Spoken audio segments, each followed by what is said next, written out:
Muy bienvenidos a todos y a todas a este tercer encuentro del ciclo de 4 charlas que llamamos La Escuela en Burbujas, aportes para educar en formatos híbridos.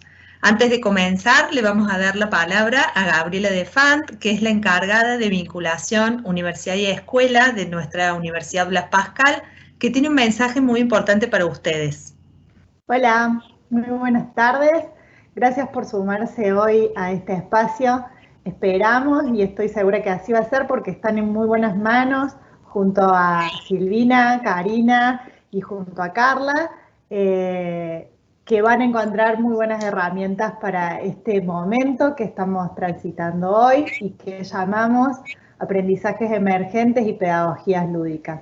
Por mi parte, quiero decirles que los voy a estar acompañando desde el chat junto con el equipo de eventos y que quiero dejarles información importante. El 16 es la jornada de puertas abiertas, van a encontrar el link en el chat. Tenemos charlas temáticas para alumnos y alumnas para poder trabajar dentro del aula, actividades y temas complementarios a los que pueden venir trabajando para que este transitar entre la escuela y media y la universidad sea lo más ameno posible. Consideramos que de esa forma pueden experimentar con un contenido diferente, un profesor diferente, una manera de ver distinto y que les puede generar temas y herramientas para trabajar en el aula. También invitarlos a que tomemos un café virtual, ya que estas reuniones presenciales no son posibles hoy. Sí podemos abrir estos espacios de conversación para saber un poco dónde están los desafíos hoy en la escuela que puedan estar presentando. Sabemos que para todos los colegios y todas las instituciones no es el mismo desafío, y entonces por ahí ofrecernos a que juntos trabajemos en el desarrollo de nuevas posibilidades. Sin mucho más, les dejo en el chat cómo estar en contacto conmigo. Recuerden, jornada de puertas abiertas, charlas temáticas y un café virtual para que podamos seguir en contacto. Muchas gracias. Muchas gracias, Gabriela. Seguimos entonces con este ciclo que es organizado desde la Dirección de Pedagogía de nuestra Universidad Blas Pascal, y la propuesta de hoy es conversar sobre aprendizajes emergentes y pedagogías lúdicas. Y qué mejor que hacerlo con nuestra invitada, que es Karina León, que desde hace muchos años trabaja en gamificación aplicada a las prácticas de enseñanza. Karina, además de ser doctora en educación y profesora de educación y tecnología en la UBA, es investigadora y autora de publicaciones en el campo de la tecnología educativa y actualmente es desarrolladora de videojuegos serios en un emprendimiento que se llama EduTrama, solo por mencionar algunas de sus actividades más destacadas. Muchas gracias, Karina, por estar hoy acá. Has hecho un enorme esfuerzo para estar con nosotros porque sabemos que has tenido muchos problemas técnicos y es una enorme alegría recibirte en este espacio. Bienvenida. Bueno, muchas gracias. Gracias a quienes hoy están ahí escuchando. No los veo, no las veo, pero sé que están ahí. Hoy tuve, sí, muchísimas dificultades técnicas, así que espero que me acompañe la señal como para decir todo lo que tengo ganas de decir, que son muchísimas cosas. Así que voy a arrancar con la presentación. ¿Se ve? Bien. Sí, ya lo vemos. Qué bueno. La idea es, en primer lugar, va a haber quizás un delay, ¿no? Hasta que van viendo lo que voy diciendo y lo que quiero marcar, es contarles primero por dónde está yendo la tecnología hoy y cuáles son estos escenarios tecnológicos, ¿no? O qué rasgos tienen estos escenarios tecnológicos. Entender estos rasgos es vital antes de entrar a la gamificación, porque nos permiten comprender también los cambios en los aprendizajes. ¿Qué nos fue pasando con los aprendizajes? Y esto, ¿qué nos fue pasando con los aprendizajes? No solamente por la pandemia. Estos vienen siendo cambios en las formas de aprender que las tecnologías nos van trayendo, no solo en tiempos de pandemia, sino que vienen arrastrándose. Entonces, comprender por dónde van los aprendizajes, para construir estrategias de enseñanza que resulten inspiradoras, que resulten pertinentes, que resulten valiosas, que resulten innovadoras, se torna fundamental. ¿Cómo son estos escenarios contemporáneos de las tecnologías?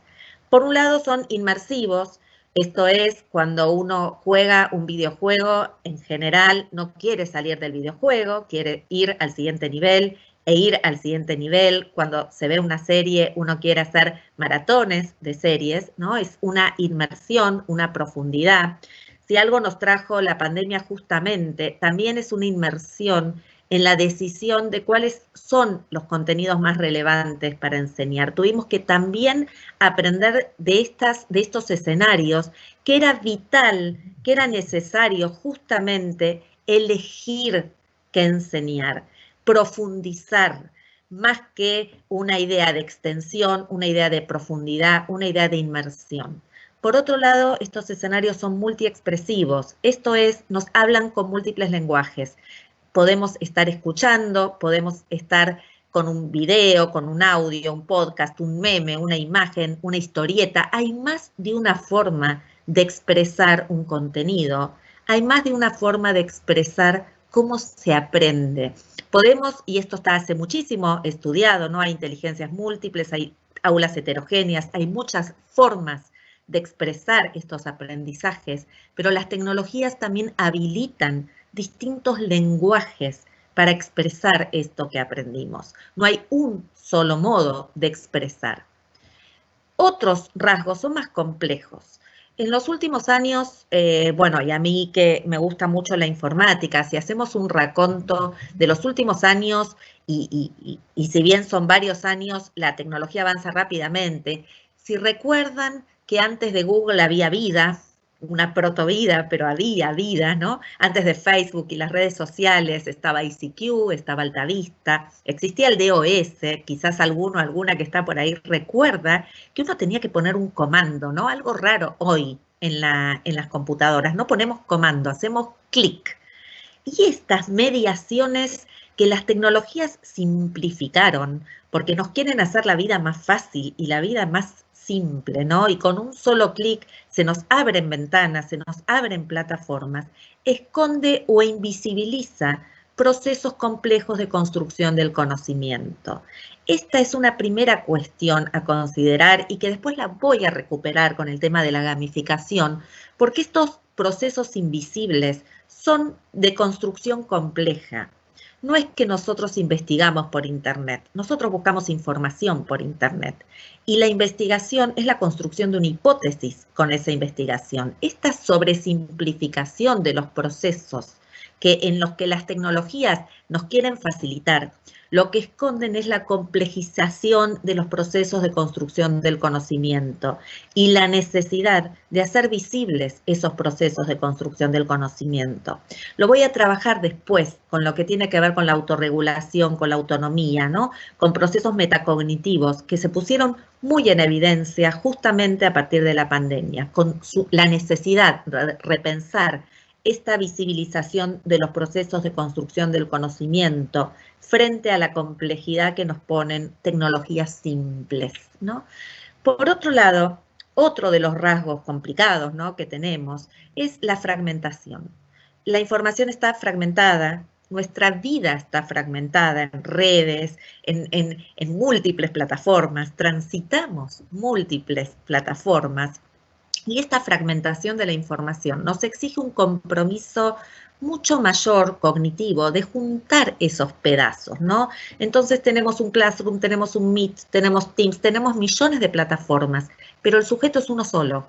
Y es el sujeto que tiene que juntar esos pedazos fragmentados, ¿no? Y todo esto lo voy anticipando para entender por qué la estrategia de gamificación puede ayudar a visibilizar procesos, a hacer converger estas fragmentaciones e hipermediaciones en las que vivimos en la actualidad.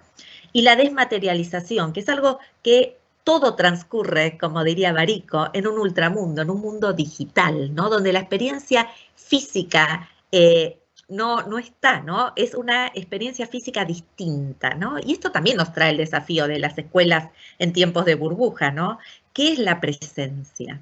¿Hay presencia en la virtualidad? Sí, hay presencia en la virtualidad, es otra presencia, ¿no? Entonces son un montón de preguntas que a mí me resultan sumamente interesantes para ir pensando por dónde van, ¿no? Y cuáles son estas tendencias que nos marcan las tecnologías y que resultan sumamente relevantes.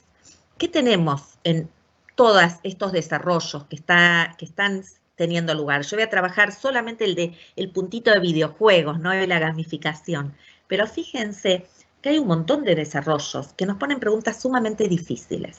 Internet de las cosas, Internet de los objetos, los relojes inteligentes, ¿no? Hoy uno tiene un reloj que no solamente tiene WhatsApp y tiene el mail al día, ¿no? En tiempo real, sino que a veces nos cuenta los pasos, nos dice qué estudios tenemos que hacernos.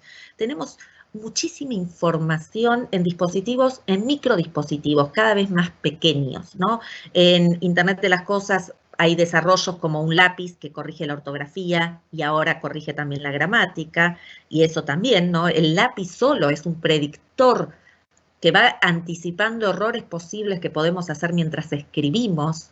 Pregunta interesante para la escuela. ¿Qué enseñamos en lengua? ¿Seguimos enseñando lo mismo? ¿No seguimos enseñando lo mismo?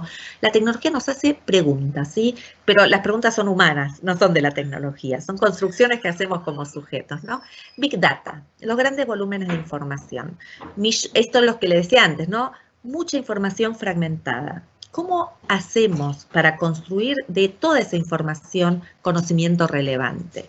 Inteligencia artificial es el motivo, digo, de discusión hoy, ¿no? Es donde más invierte dinero. La inteligencia artificial está trayéndonos muchísimas preguntas. Las preguntas que nos traen, entre otras, es qué pasa con esas plataformas que hoy ya directamente personalizan los programas educativos a partir del rendimiento de los sujetos, ¿no? O lo que se llama computación afectiva, que es que hoy las mismas plataformas a través de esta pantallita, ¿no? Nos va mirando si estamos contentos, si estamos tristes, si nos emocionamos, y de eso también transforma un algoritmo que junto con la rendición personaliza los programas. ¿Qué tenemos? ¿Cuál es nuestro lugar como docente? Que sigue siendo enorme, ¿eh? Pero son preguntas que nos hacemos frente a los desarrollos de inteligencia artificial y las respuestas automáticas. ¿Por dónde tenemos que buscar la diferencia? ¿Por dónde tenemos que generar esa diferencia? Y parte de esa diferencia tiene que ver con las propuestas didácticas, propuestas que no están robotizadas, propuestas que no son automáticas, propuestas que nos exigen muchísima cabeza hoy, ¿no? Y nos va a exigir muchísima cabeza colectiva, no solo individual, en los próximos años, ¿no? Por supuesto que está todo lo que tiene que ver con cultura maker, con STEAM, que es robótica, ¿no? Es ver qué hay detrás de la computadora, detrás de un robot, que implica el hacer visible. Todo lo que implique entender cómo funcionan las cosas ayuda muchísimo en esta construcción tan compleja que las tecnologías nos ponen, ¿no? Porque no es solo para entendidos o para entendidas la tecnología. Yo empecé a desarrollar videojuegos cuando estaba a punto de cumplir 50 años, ¿no? Y lo decidí como una cuestión de vida, ¿no? Dije, quiero hacer algo que me haga feliz, ¿no? ¿Se escucha? Perdón. Sí, se escucha muy bien, Karine, gracias. Ah, bueno, perdón, como estoy con la conexión así, no sabía. Bueno, entonces, avanzo un casillero. Digas estas cuestiones de cuáles son los escenarios, de cuáles son las tendencias. La pregunta es ahora acerca de los aprendizajes. ¿Cómo son estos aprendizajes hoy? ¿Qué fue pasando con estos aprendizajes? Y en estos aprendizajes tenemos algunos rasgos que son para prestarles atención, ¿no? Por un lado, los aprendizajes están muy contextualizados. Si hay algo que tenemos claro hoy es que el aula, como lugar físico, cambió. Esto ya lo deben haber escuchado hasta el hartazgo, ¿no? Esta idea de un aula que ya mutó, que ya cambió, se aprende en pluricontexto, ¿no? Se aprende justo a tiempo, cuando uno tiene la necesidad de aprender. Siempre aprendimos cuando hubo motivación. Siempre el aprendizaje estuvo ligado a lo que Freud llama el deseo epistemofílico, que son las ganas de aprender. Pero hoy las tecnologías lo que nos ofrecen justamente es esta posibilidad de que tenemos la ubicuidad y tenemos la posibilidad de acceder a la información cuando la necesitamos, ¿sí? y no implica un esfuerzo adicional en el sentido de que antes había que estar recorriendo bibliotecas o haciendo un esfuerzo, ¿no?, mesurado para eso. La otra cuestión relevante en relación con los aprendizajes tiene que ver con procesos, como decía antes, metacognitivos. Los procesos metacognitivos tuvieron más lugar y se hicieron más evidentes con la pandemia. Cuando yo trabajaba con docentes, o le preguntaba a los docentes y a las docentes qué veían de diferente en este aprender, porque hubo una pregunta que fue vital, ¿no?, en este tiempo de pandemia. A mí, por lo menos, me la preguntaban mucho, que tenía que ver con cómo sé que aprenden mis estudiantes en la virtualidad. Pregunta, ¿no? ¿Cómo sé que aprenden? Bueno, ¿y cómo sé que aprenden en la presencialidad? Les contestaba yo, ¿no? Uno siempre sabe que aprenden o ve que aprenden con indicadores de aprendizaje. Y en la virtualidad también puede haber indicadores, ¿no?, de aprendizaje. Y parte de estos indicadores de aprendizaje en la virtualidad tienen que ver con las estrategias metacognitivas. Muchos estudiantes lograron autonomía y muchos otros y otras lograron lo que se llama la autorregulación, que es la posibilidad de elegir cuáles son las mejores estrategias para aprender. ¿Y por qué pasó esto? Porque hubo una sobresaturación. Los docentes dimos muchísima más tarea que antes. Sobrecargamos cognitivamente, saturamos cognitivamente a los estudiantes. Pocas escuelas se tomaron el trabajo de ver en una grilla que sí, un docente daba un video de 1 hora, otro docente daba 5 actividades. ¿Qué implica esto en términos de horas de trabajo para los estudiantes? Y esta sobresaturación trajo como interesante esta posibilidad de los estudiantes, de las estudiantes, de elegir cuáles eran las mejores estrategias de aprendizaje. El otro gran tema en relación con los aprendizajes tiene que ver con que Internet no jerarquiza información. Lo que pasa en Internet, toda la información de Internet es horizontal. No hay jerarquías, si no hay una información más relevante que otra, está toda al mismo nivel.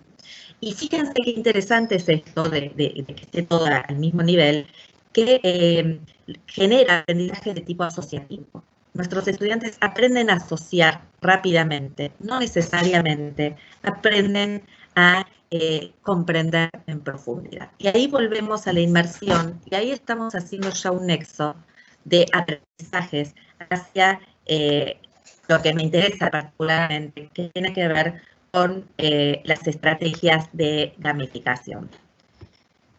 Para entender la gamificación, lo que tenemos que tener es un punto de inflexión en el que ya no nos sirve la clase que damos.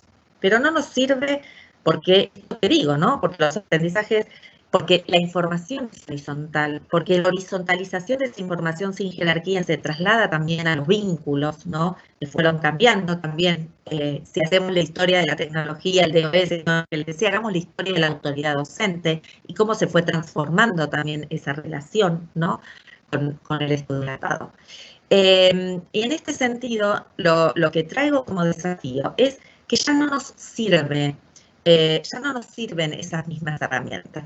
Si se rompieron algunos aprendizajes, los desafíos tienen que ver con la ruptura de la linealidad, con trabajo en redes y, por supuesto, con inspirarnos en nuevas formas de enseñar. Y es acá, entonces, donde hay un nexo muy fuerte y muy importante de ruptura, ¿no?, con lo que se llama la gamificación.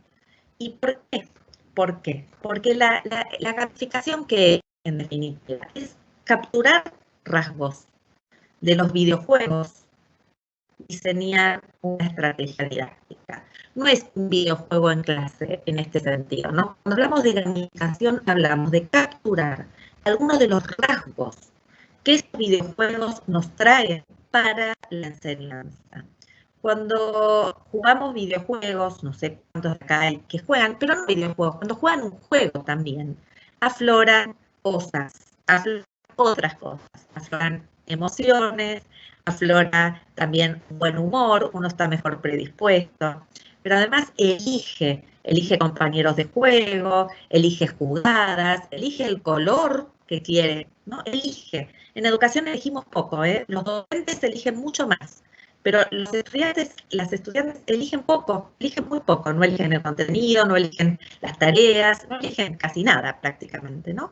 En los juegos pueden tomar decisiones de estrategia, decisiones, pueden tener además otra vida, ¿no? Si se equivocan, pueden equivocarse, porque hay otra vida, hay otra posibilidad, no quedan expulsados del sistema, no quedan con una calificación que los pueda marcar como un mal estudiante, pueden tomar riesgos, pueden tomar decisiones, pueden generar procesos de autonomía, pueden tener muchísima más autoestima, porque lo que es el juego hay mucha más posibilidad, ¿no? de este trabajo, de estas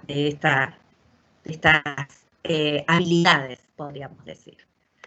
Entonces, el desafío, y por eso la gamificación es relevante, es un desafío de ir hacia un aprendizaje profundo, lo que Fulan llama aprendizaje profundo o deep learning.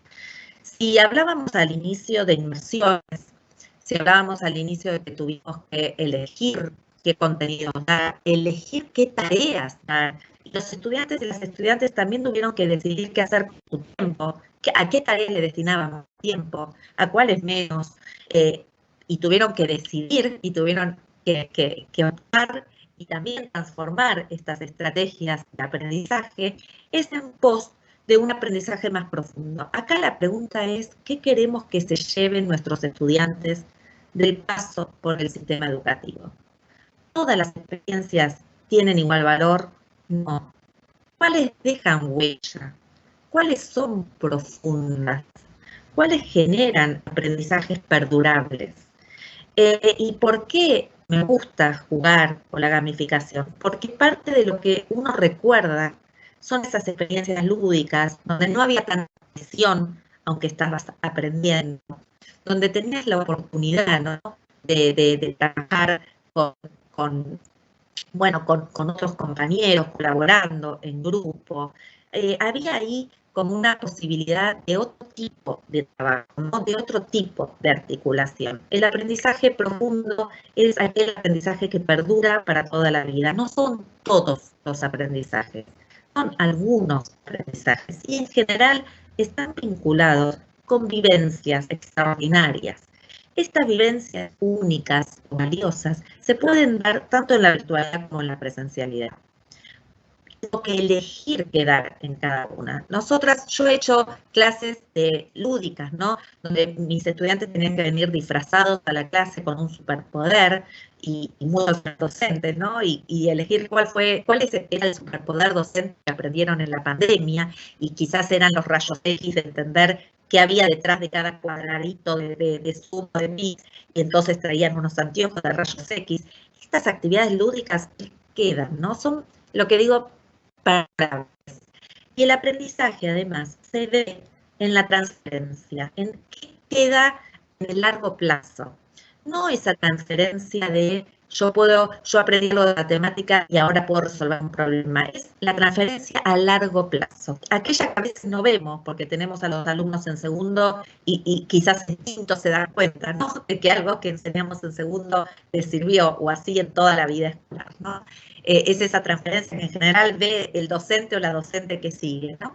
Pero es esa transferencia a largo plazo la que da el aprendizaje. Y vuelvo a decir, en general está vinculada con vivencias relevantes, con vivencias estructurales, con vivencias únicas, ¿no? Aprendizaje profundo, transferencia auténtica y a largo plazo, ¿no? Estas son algunas de las cuestiones de transferencia lejana, ¿no? Que resultan sumamente relevantes para la educación, ¿no? Entonces, ¿qué podemos decir sobre la gamificación? Recién estoy entrando, fíjense, di un montón de rodeo, ¿no? Pero no existe entender la gamificación si no entendemos que las tecnologías tienen unos rasgos didácticos junto con estas transformaciones en los aprendizajes, nos andamian para repensar qué podemos enseñar y cómo podemos hacerlo. Hablamos de multiexpresividad, de esta posibilidad de ir por más de un lenguaje, por más de un camino. Hablamos también de trayectos formativos. ¿Por qué? Porque la gamificación lo que permite, ahora voy a entrar por qué permite esto, es trabajar con trayectos.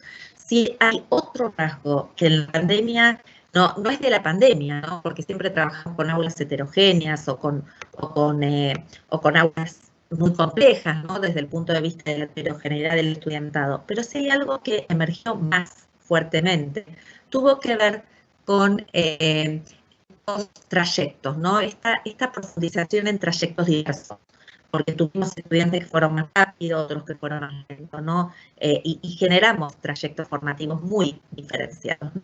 En este sentido, la gamificación justamente lo que permite es ir hacia la diversificación de trayectos, con una multiexpresividad, con múltiples lenguajes, inspiradamente, porque acá está el sentido de inmersión profunda, ¿no? Yo puedo ir a lo profundo. Ahora voy a decir por qué todo esto, no mando anticipación, pero ya les voy a decir por qué. Y permite justamente experiencias que tienen que ver con desafíos, con problematización. Vamos entonces a ver cómo diseño, ¿no? Una estrategia gamificada. ¿Qué rasgos Karina, tiene? Sí. Perdón, ¿podrías apagar tu cámara para que haya menos tráfico en la conexión? Porque hay un poquito más de delay ahora. Ok, ahí. Gracias, sí. Perfecto. ¿Se ve ahí la presentación más o menos? Se ve. Es Bueno. para poder escucharte fluido. Perfecto, bárbaro.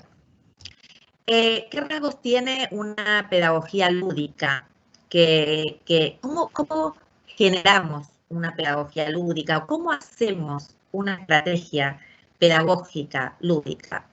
En primer lugar, yo les decía que la gamificación captura rasgos de los videojuegos. ¿Cuáles son esos rasgos de los videojuegos? En primer lugar, en los juegos y en los videojuegos hay desafíos, misiones. ¿Sí? Tenemos una misión, tenemos un desafío. Bueno, entender cuáles son esos desafíos, que pueden ser desafíos individuales, en parejas, grupales. Hay mucho, en la actualidad a los chicos, jóvenes les encanta el challenge, ¿no? El desafío de la semana o bueno, una pedagogía lúdica tiene desafíos. Estos desafíos pueden ser más simples, complejos, individuales, colectivos. Yo trabajé en un trayecto de formación docente, todo por desafíos, donde tenían que elegir qué desafío querían hacer, y en función de ese desafío hacían algunos y no otros, ¿no? Había un elige tu propia aventura. Por supuesto que esa elección hace que elegís algunas cosas, otras no las tengas, ¿no? Pero bueno, tiene que ver con esa posibilidad de repensar la vida en trayectos, ¿no? En trayectos diversos. Por otro lado, tiene una narrativa, una historia. Pues tienen una historia. Esta historia puede ser cualquier historia. Pueden ser las cataratas de Iguazú que se quedaron sin agua, de repente Argentina que se quedó sin conexión, hubo un apagón, un día del padre, ¿no? Ya no me acuerdo de qué año, pero hace poco. Bueno, puede ser cualquier problema, ¿no? Puede ser una escuela donde haya un sector expulsado, cualquier problema, problemas de medio ambiente o temas de cambio global, ¿no? Cualquier problema puede originar una historia relevante, una historia con sentido, una historia que valga la pena ser contada. Esa historia, las historias y las narrativas siempre nos atrayeron. Fíjense que estoy trayendo dos cosas que parecen de nivel inicial, ¿no? El juego y las historias. Y sin embargo, tanto las historias como los juegos no son cosas para toda la vida. ¿A quién no le gusta escuchar una historia? ¿A quién no le gusta jugar, ¿no? Entonces, una buena historia narrativa con desafíos, desafíos sencillos, desafíos para elegir, que abran trayectorias y consignas y logros, porque lo que tienen los juegos son premios, tienen premios los juegos. Esos juegos, bueno, eso, ¿no? Premios, logros que inciten a seguir avanzando, a seguir queriendo jugar. Insignias, logros, narrativas. La pedagogía lúdica tiene como rasgos la experiencia como motor. Es la experiencia como motor. Vivir en persona, ¿no? Esto que les decía antes, los aprendizajes personales que nos quedan, ¿no? Con experiencias que nos quedan. Tienen una experiencia como motor, tienen la idea de mejorar la autoestima. ¿Por qué? Porque fíjense que en un videojuego, yo no paso el nivel 2, sino dominé el nivel 1. En el ciclo educativo voy pasando de nivel y muchas veces no domino el contenido, no domino un montón de cosas, ¿no? Pero el juego es sabio y nos hace pasar de nivel cuando nos sentimos seguras de que podemos subir de nivel, ¿no? De que podemos pasar al nivel superior, ¿no? Tenemos más vidas, podemos experimentar, podemos ensayar, podemos cerrar, podemos pasar a un nivel 2 con la seguridad de que tenemos el nivel 1. Y la otra cuestión que es sumamente interesante, en eSports se ve muchísimo, ¿no? O en Fortnite, que podemos discutir, ¿no? Por la violencia o por lo que fuera, pero tiene también algunos hallazgos muy importantes, es que hay una comunidad de jugadores. Nos filmamos las jugadas, las compartimos. Aún compitiendo, colaboramos, ¿no? Y hay una comunidad atrás, ¿no? Fíjense la potencia de la comunidad de jugadores. Ya tuviéramos esa potencia en la comunidad de práctica docente, ¿no? Fíjense todos los rasgos que esta pedagogía lúdica nos ofrece, ¿no? Nos ofrece como marco, nos ofrece como oportunidad, nos ofrece para hacer. Podemos hacer un escape room, podemos hacer juegos como un escape room o un quiz, ¿no? Una trivia, lo que fuera. Podemos pedagogizar la experiencia didáctica con esto, ¿no? Con una historia, con desafíos, con logros, desafíos colectivos, armando una comunidad de juego, etcétera, etcétera. Podemos transitar distintos niveles de trabajo, ¿no?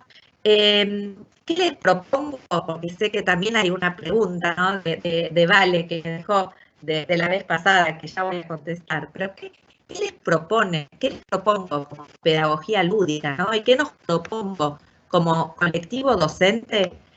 Nos propongo una misión para los próximos años, que sea disfrutar la docencia y generar propuestas inspiradoras que dejen huella en los próximos años. ¿Se animan?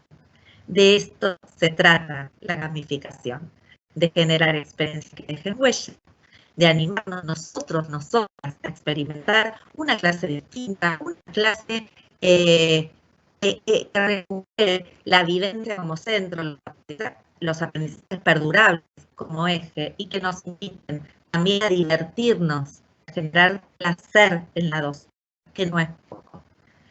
Bueno, muchas gracias. Muchas gracias a vos, Karina. Qué importante todo lo que nos has compartido. Nos permite entender, como bien dijiste en el inicio, por dónde va la tecnología y cuáles son esos cambios, esas formas de aprender, y qué didáctico o esclarecedor tu comparación de cómo nos desenvolvemos en los juegos y qué pasa luego en la escuela. Te cuento que tenemos más de 100 personas conectadas del interior de Córdoba, de Cosquín, de Río Primero, de Río Cuarto, Laguna Larga, Villa Allende, Las Varillas, San Francisco, mucha gente de Córdoba capital y del interior de nuestro país, de Bariloche, Misiones, La Pampa, Río Gallegos, de Santa Cruz, Castel y Chaco, Rosario, de Buenos Aires, capital, del interior de Buenos Aires, de Chilecito, en La Rioja, de Corrientes, de Santiago del Estero, de Tucumán, y desde Lima, Perú también. Me tomo este tiempo porque me parece muy importante toda la apertura que tenemos hacia toda nuestra comunidad educativa de Córdoba, de la Argentina, y una alegría enorme recibirlos también desde Perú, así que muchísimas gracias. Como bien mencionaste, nuestro ciclo se caracteriza porque nuestra disertante anterior le deja una pregunta a quien nos acompaña en cada encuentro, Y es en ese sentido que te quiero compartir la pregunta que Valeria Odetti te dejó en el encuentro anterior.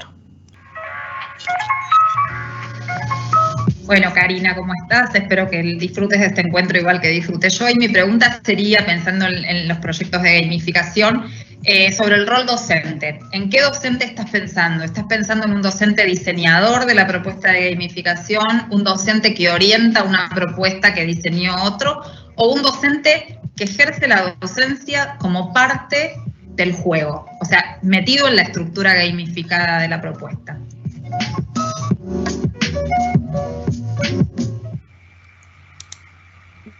A la pregunta de Valeria.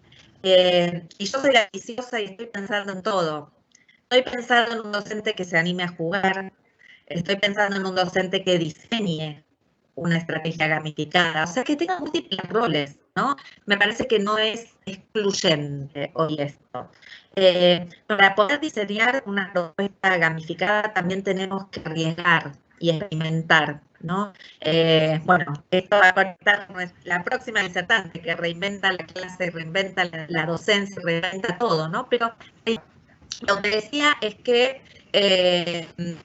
estoy pensando en un rol múltiple del docente, de la docente. Un docente que se anime a diseñar una propuesta gamificada, e insertar juegos en su propuesta, aunque toda la propuesta no esté gamificada, y son cosas distintas. Una es gamificar toda la propuesta de enseñanza, la otra es incluir juegos en la propuesta de enseñanza, y a un docente que se anime a jugar también con sus estudiantes, ¿no?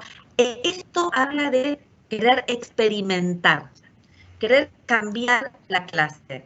Yo hice hincapié en que los aprendizajes están cambiando, ¿sí? Cambiar las formas de aprender, la sobresimplificación tecnológica nos lleva a trabajar mucho más la visibilización de los procesos de construcción del conocimiento, aprendizajes que son más horizontales, que nos llevan a la necesidad de jerarquizar la información relevante. Todo esto se puede trabajar si cambian las estrategias didácticas. No podemos enseñar igual si nuestros estudiantes no aprenden igual. Y en ese sentido, la pregunta de Valeria lo que abre es que el rol docente es múltiple, porque estamos experimentamos un montón en la pandemia, hicimos un montón de cosas que no hubiéramos pensado nunca que se podían hacer.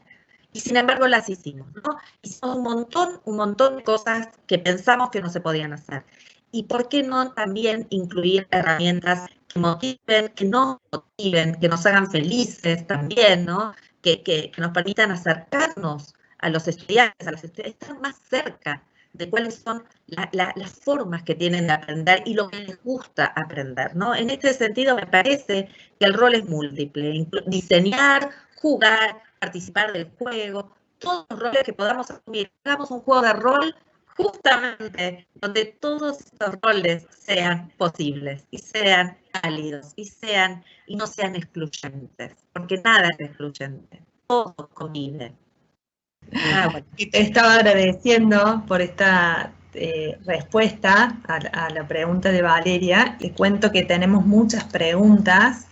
Por ejemplo, Gustavo Altave pregunta, ante tanta información que hay en el medio, ¿cuál sería la mejor manera de dar clases?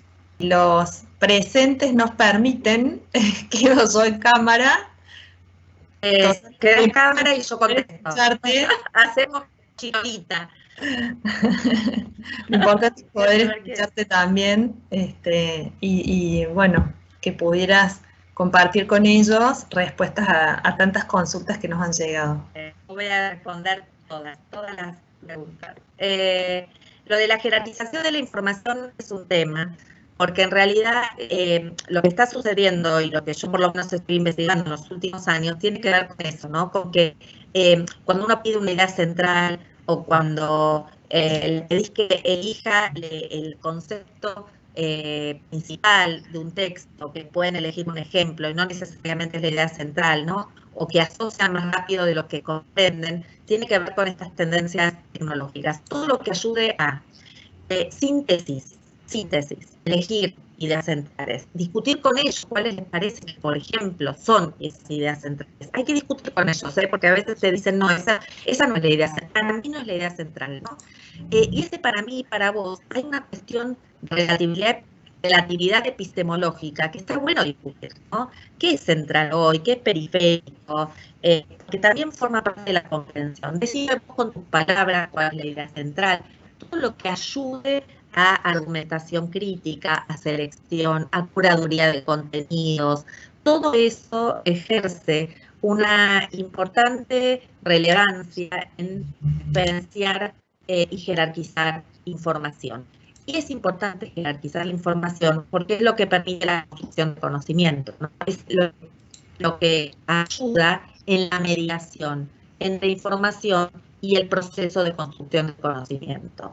Por eso, un desafío lúdico puede ser ese, ¿no? Cuando hablamos de una propuesta gamificada, puede ser, bueno, encontrar pistas en el texto que te ayuden a elegir cuáles son los conceptos claves. Pistas también es algo del juego, ¿no? Les doy pistas, le doy una lupa para mirar, ¿no? Y después les doy una brújula para orientar. Entonces voy trabajando las mismas ideas, ¿no? De jerarquización o de construcción del conocimiento con algunos rasgos de los videojuegos, ¿no? Como este que decía, ¿no? Pistas, brújulas, mapas, lo que fuera, ¿no? Fíjense que puedo usar las herramientas del juego también para eso, ¿no?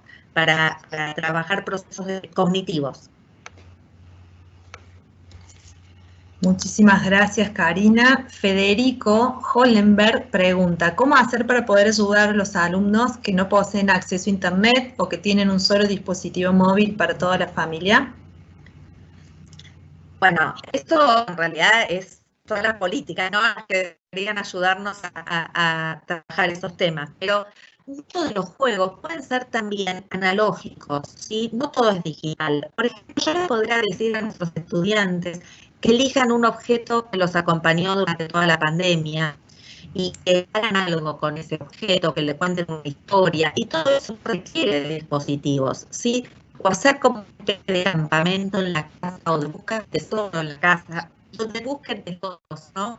De cosas queridas para ellos y para ellas. Y esto es analógico, ¿no? Digo, acá me parece que el límite es la imaginación, no es la conexión. Por supuesto, fíjense cómo estoy yo hoy, ¿no? Estoy conectando con un celular, no tengo conexión, está todo mi barrio sin conexión. Por supuesto que no tener conexión es tremendo, pero se pueden hacer también cosas sin conexión, ¿no? Y otra vez, pero sin imaginación no vamos a hacer nada. Entonces tenemos que a veces, las condiciones son difíciles como esta, ¿no? Que uno no tiene conexión o que está mal porque le gustaría que me vean la cara y no la ven y me importa, digo, ¿no? No porque mi cara sea preciosa, pero porque por lo menos es quien habla, ¿no? Entonces tenemos que hacer un ejercicio de imaginación y escuchar la voz también. Bueno, entonces hablamos de múltiples lenguajes, ¿no? Escuchar, es casi como un podcast, ¿no? Me están escuchando y no me están viendo. Y bueno, escuchan la cadencia de la voz y uno habla y cómo que transmite también, cómo podemos transmitir las mismas emociones con la voz. Esto también, o sea, con un dispositivo se puede hacer audio de WhatsApp donde la historia sea tipo serie, ¿no? Donde cada semana uno le cuenta algo, ¿no? Y todo eso también es posible, ¿no? Sin tanta conexión. Otra vez, pero no es posible sin imaginación. Muy claro. Te cuento que este ciclo está abierto a todos los niveles educativos, entonces tenemos preguntas, desde cómo aplicar esto que vos contás y tus consejos al nivel inicial, y a su vez, cómo serían aplicables a la universidad, si está pensado también. Yo trabajé en escuela secundaria muchos años, pero quiero decir que trabajo en universidad. Y lo que condeno los superpoderes lo hice en la universidad, no lo hice a nivel inicial. Y mis estudiantes de 20 años vinieron disfrazados a la clase y me contaron sus superpoderes, ¿sí? Y les hice un tecnoescape y tenían que salir de la pantalla. Lo hice con gente grande. Y ¿sabes qué? Me recontra agradecieron, porque también si hay algo que nos trae esta pandemia, es mucho sufrimiento. Si no vacunan, si la gente alrededor no está mal, adolescentes que están mal. ¿Por qué no traer, no aflorar emociones que tengan que ver con la empatía, con la solidaridad, con estar bien, con estar cerca, también en la universidad? Porque la universidad no se tiene que quedar afuera de lo emocional, de estar cerca del estudiantado, de traer sus ganas de aprender, ¿no? parece que el juego nos hace personas en algún punto, ¿no? Porque aflora esto que decía, ¿no? Empatía, interés, motivación, autoestima. ¿Por qué no traerlo también en la universidad, donde las condiciones no son nada sencillas tampoco, ¿no? Me parece que no es privativo de un nivel, es otra vez contarle la vuelta a qué tipo de clase queremos dar, a qué tipo de aprendizaje vienen teniendo, a qué queremos, cómo generar puentes entre estos aprendizajes, enseñanzas emergentes, disruptivas, tecnologías, como ese lugar de conexión entre todas estas cosas, ¿no? Sin duda, qué importante. Otro comentario de Cintia: soy profe de física, incluidos simuladores, trabajando con WebQuest en algunas de mis propuestas de enseñanza, pero ¿cómo hacer que todas las propuestas sean lúdicas? Que no se sea todas las propuestas lúdicas, ¿no? Hay que elegir, por eso decía, no todo es gamificado, no es gamificable. También podés hacer propuestas de clase invertida, propuestas lúdicas, propuestas de transmedia, ¿no? Que utilizan más una plataforma, multiplataforma, propuestas más clásicas, ¿no? Se trata de ir buscando la vuelta a cuál es la mejor propuesta, en qué momento es oportuna esa propuesta, con qué contenido es mejor esa propuesta. Es parte de las decisiones que tenemos que tomar como docentes también, ¿no? Cuándo es mejor una propuesta u otra, ¿no? Parece que de eso se trata, ¿no? De encontrarle la beta, ¿no? A cuándo es posible, ¿no? Pensando en los alumnos, pero también en los docentes, Diego Fernández pregunta, dentro de la propuesta diaria, ¿cómo acompañar a nuestros equipos docentes para repensar sus dinámicas hacia la gamificación? Docentes, muchísimo, moverlo muchísimo en la pandemia, hicimos muchísimo, trabajamos como nunca en colaboración. Me parece que lo que hay que generar es una incomodidad en la chica. Es como decir, ya lo que hago no me alcanza, o no me sirve, o no me satisface, ¿no? Es salir de ese lugar de confort, que a veces también le cuesta a nuestros estudiantes, porque quiero decir, nuestros estudiantes están muy cómodos cuando les subís su tarea al Classroom o a la plataforma que sea y tienen que hacer algo sencillo, ¿no? Cuando los llevas a un lugar incómodo, tampoco que quieren estar incómodos, están felices, no siempre, al principio se quejan, quizás es más trabajo, más cosas para hacer, más desafíos, más sorpresa, ¿no? No sé con qué me va a venir esta docente, hay una sorpresa, un componente ahí de sorpresa. Tampoco, ¿no? Pero es salir de la zona de confort, salir de ese lugar cómodo, ¿no? Para toda la comunidad, no solo para docentes, ¿no? Para los estudiantes y las estudiantes también. Guadalupe Luján pregunta, ¿hablaste de indicadores de aprendizaje? ¿Nos sugerirías ejemplos de estos en tu propuesta pedagógica? ¿Cómo no? Es un tema que a mí me apasiona, ¿no? Me podría llevar toda una disertación a hablar de indicadores de aprendizaje. ¿Por qué, Guadalupe? Porque en realidad estos indicadores son los que nos permiten trazar trayectorias y trabajar en la bimodalidad o en prácticas híbridas o mestizas, ¿no? Indicadores, uno puede tener. ¿Qué es un indicador de comprensión? ¿Cómo sé que comprendió algo? ¿Cuándo puede resolver un problema, analizar un caso, formular una buena pregunta, formular un ejercicio de matemática? Esos son indicadores, ¿sí? Los indicadores, hay dimensiones, la comprensión, la comunicación, el compromiso, hay dimensiones, y dentro de esas dimensiones hay indicadores de aprendizaje. Esos indicadores son los que nos permiten justamente lo que les decía, ¿no? Trazar trayectorias, pero quizás comprende porque puede argumentar, justificar, pero no puede elaborar una hipótesis, ¿no? Hay niveles de comprensión e indicadores diferenciados, ¿no? Esto, bueno, da un montón de charla, pero es por ahí que va, ¿no? Y a veces cuando uno piensa esos indicadores puede plantear desafíos mejor planteados, ¿no? En ese sentido, ¿no? Desafíos, ¿cómo sé que un desafío es más sencillo que otro? Cuando hago una propuesta gamificada, tengo que tener muy claro el nivel de comprensión, ¿no? Que no es lo mismo clasificar, que es algo sencillo, que definir, que es algo complejo, ¿no? Entonces, cuando tengo claro esos indicadores, sé qué desafío es más sencillo y cuál es más complejo, ¿no? Clarísimo. Bueno, les contamos que en este momento Karina debería grabar una pregunta para Mariana Mayo, que es nuestra próxima disertante, pero como tenemos inconvenientes para que ella esté en cámara, lo vamos a grabar en otro momento, así que no se pierdan esa charla que va a ser el próximo miércoles 16 de junio a las 17 horas. En el chat le vamos a dejar el link de inscripción. Ese día Mariana Mayus nos va a hablar sobre educación en pandemia y su nuevo libro que habla al respecto. Así que bueno, en esta charla queremos agradecerte, Karina, nos van a quedar algunas preguntas por responder de nuestros participantes, pero hemos dado ya con el horario comprometido, así que queremos agradecerte en nombre de la Dirección de Pedagogía de la Universidad Blas Pascal, cuya directora es María Elena Sadi, en nombre de este equipo que trabajamos para la organización, muy especialmente a Carla Menicucci y Valentina Vilches, que son las compañeras con las que hemos llevado adelante este ciclo. Y en nombre de todos los presentes, queremos agradecerte todo lo que nos has compartido, toda tu experiencia y con la claridad con la que nos has podido responder a las preguntas que te hemos acercado. Muchísimas gracias.